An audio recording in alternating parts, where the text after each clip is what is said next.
നുസ്റത്തുൽ അനാമിന്റെ പ്രിയപ്പെട്ട സഹോദരങ്ങൾ ഈ പരിപാടി നടത്തുമ്പോ പലരും പറഞ്ഞില്ലേ, ഇവിടെ തഴവേല് പാവപ്പെട്ടവരില്ല, തഴവേല് പാവപ്പെട്ടവരില്ല, നിങ്ങൾ ആർക്കാണ് പണപ്പിരിവ് നടത്തുന്നത്?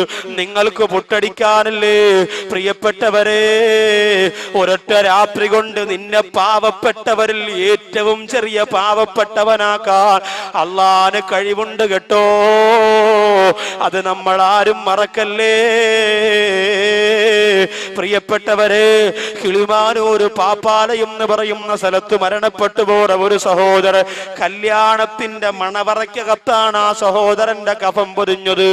മണവറയുടെ അകത്ത് വെച്ചാണ് ആ സഹോദരന്റെ കഫം പുടവ പൊതിഞ്ഞത്. ഞാനാണ് ആ വീട്ടിലേക്ക് മയ്യത്ത് പൊതിയാൻ വേണ്ടി ചെന്നത്. വളരെ സങ്കടം തോന്നി. 30 വയസ്സിനകത്ത് പ്രായമുള്ള സഹോദരനാണ്. കല്യാണം കഴിഞ്ഞിട്ട് 3 മാസമേ ആയുള്ളൂ. എന്തേ വരുന്നവരൊക്കെ പറയുകയാണ്, യവനിതിന്റെ വല്ല കാര്യമുണ്ടായിരുന്നോ? ഞാൻ ചോദിച്ചു, ഉപ്പാ, ഈ സഹോദരൻ മനഃപൂർവ്വം മരിച്ചതല്ലല്ലോ, അള്ളാന്റെ തീരുമാനമായപ്പോ മരണപ്പെട്ടു പോയതല്ലേ. ആ സമയത്താണ് അവര് പറയുന്നത്, ഉസ്താദേ, ഇവന് മാരകമായ രോഗമായിരുന്നു, 3 വർഷത്തിൽ കൂടുതൽ ജീവിച്ചിരിക്കൂലാന്ന് 2 വർഷത്തിന് മുമ്പ് RCCയിലെ തിരുവനന്തപുരം RCCയിൽ വിദഗ്ധനായ ഡോക്ടർ സർട്ടിഫിക്കറ്റ് കൊടുത്ത രോഗത്തിനുടമയായിരുന്നു യവൻ. പിന്നെന്തിനാണ് പെണ്ണ് കെട്ടാൻ പോയത്? പിന്നെന്തിനാണ് നിക്കാഹിന് പോയത്?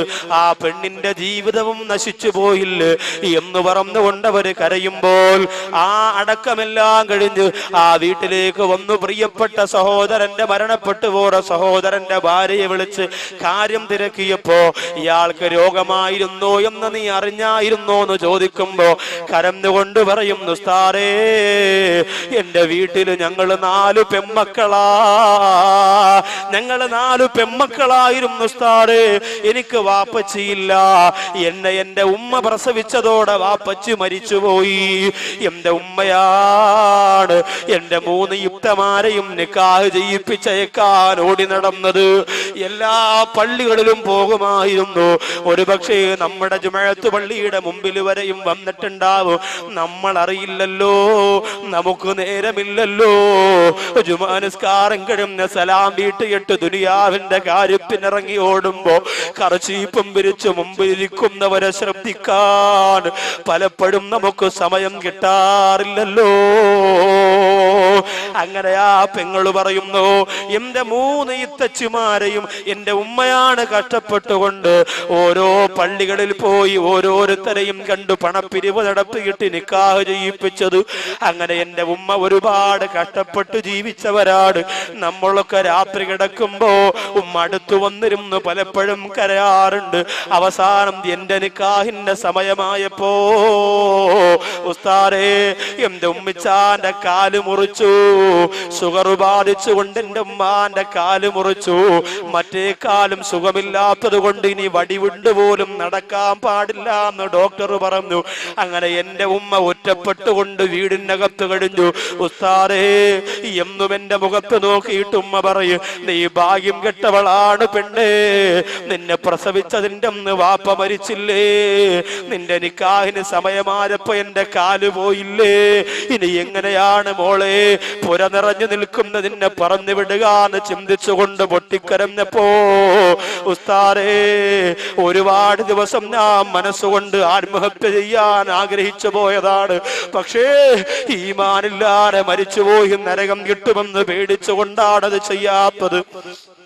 അവസാനം എന്നോടൊരു സുഹൃത്ത് വന്നു പറഞ്ഞു, പെണ്ണേ, സ്ത്രീധനം വേണ്ട, കൈമണി വേണ്ട, അച്ചാരം വേണ്ട, ഒരു നിക്കാഹിന് ഒരുങ്ങിക്കോ. ചെറുക്കനെ കണ്ടിഷ്ടപ്പെട്ടാൽ 1 രൂപ പോലും വാങ്ങാതെ നിന്നെ കെട്ടാനൊരുക്കമാണെന്ന് പറഞ്ഞപ്പോ ഞാനത് സമ്മതിച്ചു. അന്ന് എന്നെ കാണാൻ ഈ രോഗം പിടിച്ച സഹോദരനാണ് വന്നത്. കണ്ടിഷ്ടപ്പെട്ടിട്ട് അവസാനം എന്നോട് അയാള് പറഞ്ഞു, പെണ്ണേ,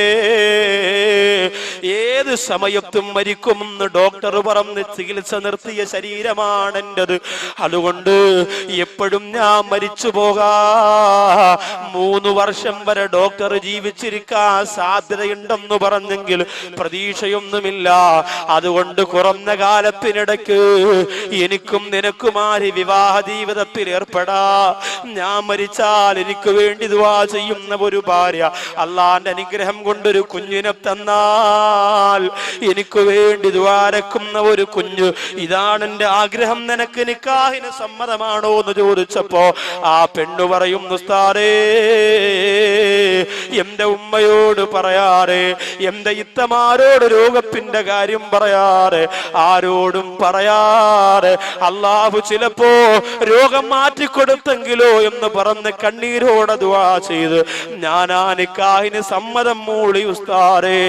അവിടെയും അള്ളാഹു എന്നെ തോൽപ്പിച്ചു കളഞ്ഞല്ലോ. 3 വർഷം പോയിട്ട് 3 മാസം പോലും എനിക്ക് ആ പ്രിയപ്പെട്ടവന്റെ കൂടെ ജീവിതം നയിക്കാൻ കഴിഞ്ഞില്ലല്ലോ. 3 കോടി രൂപയ്ക്ക് മക്കളുടെ കല്യാണത്തിന് ഭക്ഷണം വെച്ച് വിളമ്പുന്ന പണക്കൊതിയന്മാര് പഠിച്ചോ. ആ പാവപ്പെട്ട പൊന്നുമോളെ കണ്ണീരുണ്ടല്ലോ, ആ കണ്ണീരിന്റെ ശാപം നമ്മുടെ തലയൊന്ന് പോകൂല പണക്കൊതിയന്മാരെ. അള്ളാഹു എന്നെയും നിങ്ങളെയും കാത്തുരക്ഷിക്കട്ടെ. ഇതിന് ഔസാദ് ബാക്കവി പറയുമ്പോ ഈ സംഘടന എതിർക്കുന്ന ചില ആൾക്കാര് പറയും, ബാക്കവിക്കത് പറയാ ഉസ്താദുമാരാണ് പണം കൊണ്ട് കല്യാണം നടത്തുന്നത്. എന്റെ പ്രിയപ്പെട്ടവരാണ് എന്റെ മുമ്പിൽ ഇന്നലെയും ഇന്നുമായി നിറഞ്ഞിരിക്കുന്നവരോട് ഞാൻ പറയുകയാണ്, എന്റെ കുടുംബ ജീവിതം നിങ്ങൾക്ക് പരിശോധിക്കാ. വാപ്പ മരിച്ചുപോര, പാവപ്പെട്ട സൗന്ദര്യമില്ലാത്ത 4-5 പെൺമക്കളെ കൊണ്ട് പൊറുതിമുട്ടിപ്പോര കുടുംബത്തിൽ നിന്ന് ഒരു പെൺകുട്ടിയാണ് നൗസാദ് ബാക്ക വിവാഹം കഴിച്ചത്. ഇതെന്തിനാണ് ഞാൻ നിങ്ങളോട് പറയുന്നതെന്നറിയോ? ഇതെന്തിനാണ് പറയുന്നതെന്നറിയോ? എന്റെ ശബ്ദം കേൾക്കാൻ ഓടിയെത്തിയ എന്റെ പ്രിയപ്പെട്ട ചുണക്കുട്ടന്മാരുടെ മനസ്സിന്റെ കത്ത് പാവപ്പെട്ടവരോടൊരു കനിവ് തോന്നാ, സാധുക്കളോടൊരു കനിവ് തോന്നാൻ വേണ്ടിയാ പറയുന്നത്. ബാക്കിയുള്ള 2 കാര്യങ്ങൾ കൂടി പെട്ടെന്നൊന്ന് പറയാനുണ്ട്. 6ാമത്തെ കവാടം, നരകത്തിന്റെ 6ാമത്തെ കവാടത്തിന്റെ പേര് ഹാവിയ എന്നാണ്. അമ്മാമൻ ഖഫ്ഫത്ത് മവാസീനുഹു ഫഉമ്മുഹു ഹാവിയ. ഹാവിയ എന്ന നരകമാണ്. നന്മയും തിന്മയും അള്ളാഹു തൂക്കി നോക്കുമ്പോൾ തിന്മയുടെ ഭാരം കൂടുതലും നന്മയുടെ ഭാരം കുറവും ആർക്കാണോ അവർക്കാണ് ഹാവിയ എന്ന നരകം അള്ളാഹു കൊടുക്കുന്നത്. 7ാമത്തെ നരകത്തിന്റെ കവാടത്തിന്റെ പേര്. അപ്പൊ ഈ നന്മയുടെ ഭാരം കൂടാൻ നമ്മളെ കൊണ്ട് പറ്റുന്നതൊക്കെയും ചെയ്യണം. തിന്മയുടെ ഭാരം കൂടാൻ ഉള്ള കാര്യങ്ങൾ ഒഴിവാക്കിയിട്ട് തിന്മയുടെ ഭാരം കുറയ്ക്കാനുള്ള ശ്രമം നടത്തണം.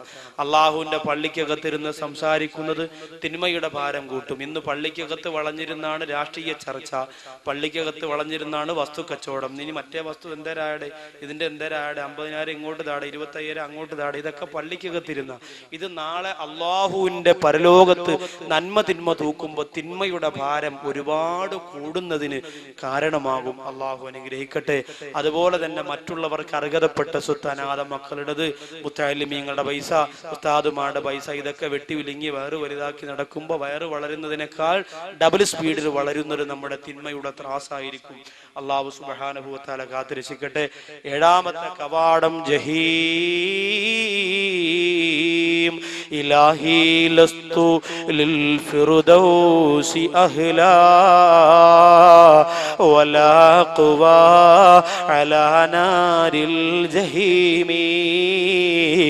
അബൂബക്കർ സിദ്ദീഖ് റളിയല്ലാഹു അൻഹു ഒരുപാട് പൊട്ടിക്കരഞ്ഞു പോയത് ജഹീം എന്ന നരകത്തെ ഭയന്നുകൊണ്ടാണ്. ആരാണതിൽ കടന്നു പോകുന്നത്? വല്ലദീന കഫറൂ വകദബൂ ബിആയാതിനാ ഉലൈക അസ്ഹാബുൽ ജഹീം. അവിശ്വസിക്കുന്നവരും അള്ളാഹുവിന്റെ ദൃഷ്ടാന്തങ്ങളെ വ്യാജമാക്കുന്നവരും ജഹീം എന്ന നരകത്തിന്റെ ഉടമകളാണ്. അള്ളാഹു കാത്തുരക്ഷിക്കുമാറാകട്ടെ. ദൃഷ്ടാന്തം എന്ന് പറയുന്നത് ഏറ്റവും വലിയ ദൃഷ്ടാന്തം തന്നെയാണ് മനുഷ്യർ. നമ്മുടെ കണ്ണും നമ്മുടെ കാതും നമ്മുടെ ശരീരവും ഒക്കെ ഏറ്റവും വലിയ ദൃഷ്ടാന്തമാണ്. അൽ ഹിക്മത്തു ഫീ മഖ്ലൂഖാത്തില്ല എന്ന് പറയുന്ന ഗസാലി ഇമാമിന്റെ ഒരു മഹത്താര ഗ്രന്ഥമുണ്ട്. ആ ഗ്രന്ഥം പഠിച്ചാൽ അതിനകത്ത് കണ്ണിനെ കുറിച്ച്, കാതിനെ കുറിച്ച്, ഇമയെ കുറിച്ച്, കണ്ണുനീരിനെ കുറിച്ച്, ആകാശത്തെ കുറിച്ച്, ഭൂമിയെ കുറിച്ച് ഒരുപാട് ദൃഷ്ടാന്തങ്ങള് അള്ളാഹുവിന്റെ ദൃഷ്ടാന്തങ്ങളെ വിശദീകരിക്കുന്നുണ്ട്. അതൊക്കെ മനസ്സിലാക്കുക. നാഥൻ നമ്മെ മനസ്സിലാക്കി നമുക്ക് ജീവിച്ച് അള്ളാഹിന്റെ പൊരുത്തം വാങ്ങാൻ തൗഫീക്ക് തരുമാറാകട്ടെ. എല്ലാ സഹോദരങ്ങളും ഇരുന്നു കൊണ്ട് തന്നെ 33 സലാത്ത് ചൊല്ലുക. അത് കഴിഞ്ഞിട്ട് നമുക്ക് എഴുന്നേറ്റ് ഇൻഷാ അല്ലാഹ് ദുആ ചെയ്യാം. നാഥൻ സ്വീകരിക്കട്ടെ. സല്ലല്ലാഹു അലാ മുഹമ്മദ് സല്ലല്ലാഹു അലൈഹി വസല്ലം സല്ലല്ലാഹു അലാ മുഹമ്മദ് സല്ലല്ലാഹു അലൈഹി വസല്ലം സല്ലല്ലാഹു അലാ മുഹമ്മദ് സല്ലല്ലാഹു അലൈഹി വസല്ലം സല്ലല്ലാഹു അലാ മുഹമ്മദ് സല്ലല്ലാഹു അലൈഹി വസല്ലം സല്ലല്ലാഹു അലാ മുഹമ്മദ് സല്ലല്ലാഹു അലൈഹി വസല്ലം സല്ലല്ലാഹു അലാ മുഹമ്മദ് സല്ലല്ലാഹു അലൈഹി വസല്ലം സല്ലല്ലാഹു അലാ മുഹമ്മദ് സല്ലല്ലാഹു അലൈഹി വസല്ലം സല്ലല്ലാഹു മുഹമ്മദ് സല്ലല്ലാഹു അലൈഹി വസല്ലം. സ്വലാത്ത് ആരും ഒഴിവാക്കരുത്. ഇത്രയും പേര് ചൊല്ലുമ്പോൾ ഇതൊരു വലിയ സമ്മാനമാണ് നബിതങ്ങൾക്ക്. ഇതിന്റെ ബർക്കത്തുണ്ട്. നമ്മുടെ ദുആ അല്ലാഹ് സ്വീകരിക്കണം. അതിനെല്ലാവരും ചൊല്ലും. സല്ലല്ലാഹു അലാ മുഹമ്മദ് സല്ലല്ലാഹു അലൈഹി വസല്ലം സല്ലല്ലാഹു അലാ മുഹമ്മദ് സല്ലല്ലാഹു അലൈഹി വസല്ലം സല്ലല്ലാഹു അലാ മുഹമ്മദ് സല്ലല്ലാഹു അലൈഹി വസല്ലം സല്ലല്ലാഹു അലാ മുഹമ്മദ് സല്ലല്ലാഹു അലൈഹി വസല്ലം സല്ലല്ലാഹു അലാ മുഹമ്മദ് സല്ലല്ലാഹു അലൈഹി വസല്ലം സല്ലല്ലാഹു അലാ മുഹമ്മദ് സല്ലല്ലാഹു അലൈഹി വസല്ലം അലൈഹി വസല്ലം സല്ലല്ലാഹു അലാ മുഹമ്മദ് സല്ലല്ലാഹു അലൈഹി വസല്ലം. സഹോദരിമാരെ ഭാഗത്ത് 1-2 പേര് ചെല്ലണം. നിർബന്ധമൊന്നുമില്ല. താല്പര്യമുള്ളവരുണ്ടെങ്കിൽ നബിതങ്ങളുടെ ഈ സലാത്തിനെ സാക്ഷി നിർത്തിയിട്ട് ഉസ്താദേ ഇത് ആ വിവാഹിതയാകാൻ പോകുന്ന പെൺകുട്ടിക്കുള്ളതാന്ന് പറഞ്ഞ് മാറ്റിവെക്കാനുണ്ടെങ്കിൽ കൊടുത്തേക്ക്. നിർബന്ധമില്ല. തന്മനസ്സോടുകൂടി താല്പര്യത്തോടെ